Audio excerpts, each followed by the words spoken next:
মাজুলীৰ চাপৰিত এতিয়া সৰিয়হৰ হালধীয়া হাঁহি পলস হোৱা এই যিসমূহ মাটি দেখা গৈছে ইয়াত সৰিয়হকে ধৰি অন্যান্য মাহজাতীয় খেতি আলু খেতি কৰি স্বাৱলম্বিতাৰ নিদৰ্শন দাঙি ধৰিছে মাজুলী জিলা ছাত্ৰ সন্থাৰ সম্পাদক দীপাংকৰ ৰাজখোৱাই।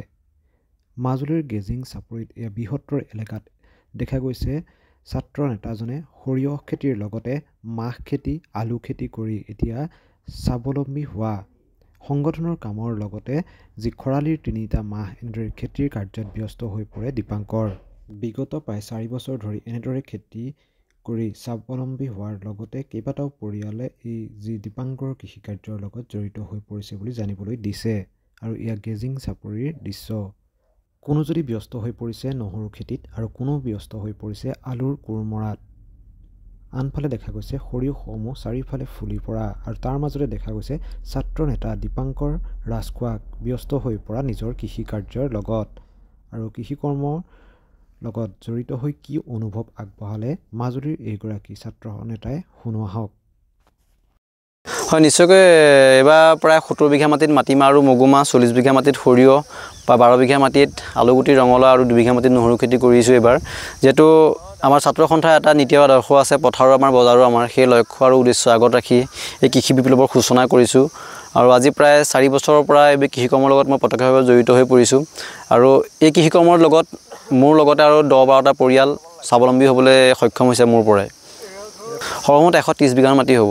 যদি আপুনি কয় 10 পৰা 12 লাখ টকা বছৰি এটা ইনকাম হয়, তাৰ সেইটো সম্পূৰ্ণ লাভৰ পইচা নহয়। তাত মোৰ যিহেতু খৰচ থাকে, যিহেতু যথেষ্ট পৰিমাণৰ খৰচ হয় খেতি কৰোঁতে, সৰিয়হ খেতি যথেষ্ট পৰিমাণৰ খৰচ হয়, সাৰ মৰা আৰু হাল বোৱাৰ পৰা ধৰি পেলাই টোল মৰা বহুত বিভিন্ন খৰচ থাকে।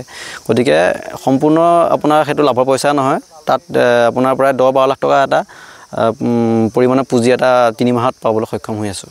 নাই, সময়টো সদায় একান্ত নিজৰ কথা, সময়টো মিলাব লাগিব তাৰ মাজতে। যিহেতু মই একেৰাহে কৃষিকৰ্মত জড়িত হ'ব নোৱাৰোঁ, থাকিব নোৱাৰোঁ, সেইবাবে মই মানুহ ইয়াত নিয়োজিত কৰিছোঁ 10 পৰা 12জন মানুহ। আৰু সমান্তৰালভাৱে যিকোনো কাৰ্যসূচী আমাৰ প্ৰতিদিনেতো কাৰ্যসূচী নচলে। আমাৰ যেতিয়া কাৰ্যসূচী থাকে তাৰ 2-3 দিনৰ আগত সম্পূৰ্ণৰূপে সেই কাৰ্যসূচীৰ ওপৰত গুৰুত্ব দি তেনেদৰে কাৰ্যসূচীসমূহ কৰি যোৱা হৈছে। তোমাৰ নামটো? দীপাংকৰ ৰাজখোৱা।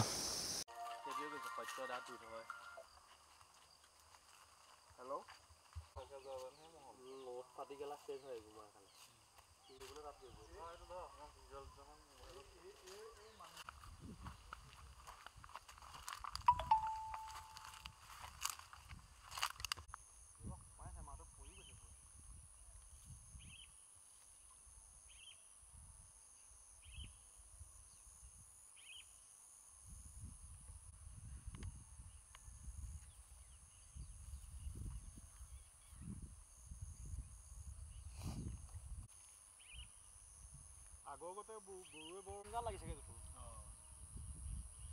তুমি মিচিঙৰ পিছফালে লাগিছেগৈ।